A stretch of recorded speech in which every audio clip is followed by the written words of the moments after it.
नागपुरामध्ये ICICI बँकेतून एका महिलेच्या नावाने खोटी कागदपत्र दाखल करून कर्ज घेण्यात आलेलं होतं आणि त्या विरोधामध्ये मनसे रस्त्यावर उतरलं, मनसेने आंदोलन केलं आणि शेवटी आज या नागपूर ICICI बँकेच्या या ठिकाणी मनसेचे कार्यकर्ते या ठिकाणी गोळा झाले, कारण त्यामध्ये काय नेमका निपटारा झाला।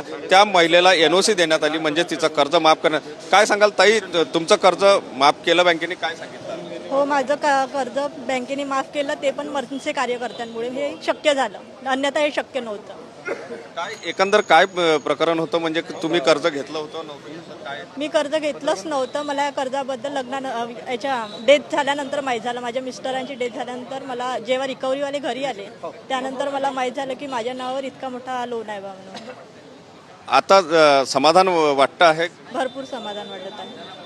नक्कीच मनसेच्या कार्यकर्त्यांनी या ठिकाणी आंदोलन केलं होतं जवळपास 15 दिवसाआधी आणि त्यानंतर अल्टिमेटम दिला होता बँकेला। आज त्या बँकेने NOC दिलेली आहे। राजूभाऊ उंबरकर मनसेचे नेते सुद्धा या ठिकाणी आहेत। भाऊ, काय सांगाल, याआधी सुद्धा एक असंच प्रकरण झालं होतं, तिथे JCB तुम्ही वापस केलेला होता, आज या महिलेचं प्रकरण सोडवलं आहे, कुठेतरी काय वाटतं या बँकांमुळे लोकांना त्रास होतो? 100% ही एकटीच महिला नाही। आज जर तुम्ही पाहत असाल तर काही महिन्यापूर्वी 3 महिन्यापूर्वी हिचा नवरा वारलेला आहे, तिला लहान लेकरू आहे आणि अशा परिस्थितीमध्ये सुद्धा न घेतलेल्या पैशाचा बँक तगादा लावत होती।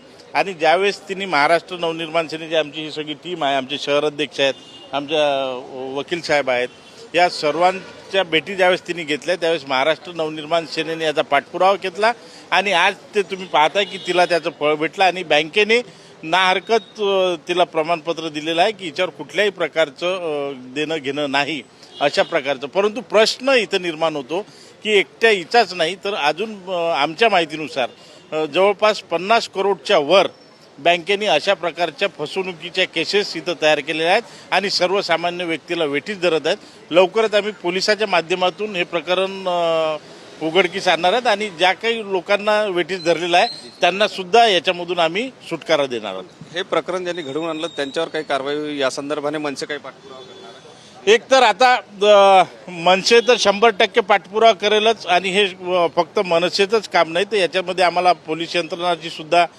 मदत हवी आहे। पोलीस यंत्रणा सुद्धा मदत करायला तयार आहे। शिवाय बँकेमध्ये वरिष्ठ अधिकारी याच्यामध्ये सहभागी असल्याशिवाय हे एवढं मोठं प्रकरण होऊ शकत नाही, अशा मताचे आम्ही आहोत। नक्कीच या महिलेला तर दिलासा मिळाला, मात्र जर अशा प्रकारच्या अनेक महिला जर असेल तर त्यांचं सुद्धा अशा प्रकारचे निपटारे व्हायला पाहिजे आणि जो कोणी असे प्रकार करत असेल त्यांना शिक्षा व्हायला पाहिजे, असं मागणी मनसेकडून होताना दिसून येत आहे। कॅमेरामन साईसह सुनील ढगे, TV9 मराठी, नागपूर।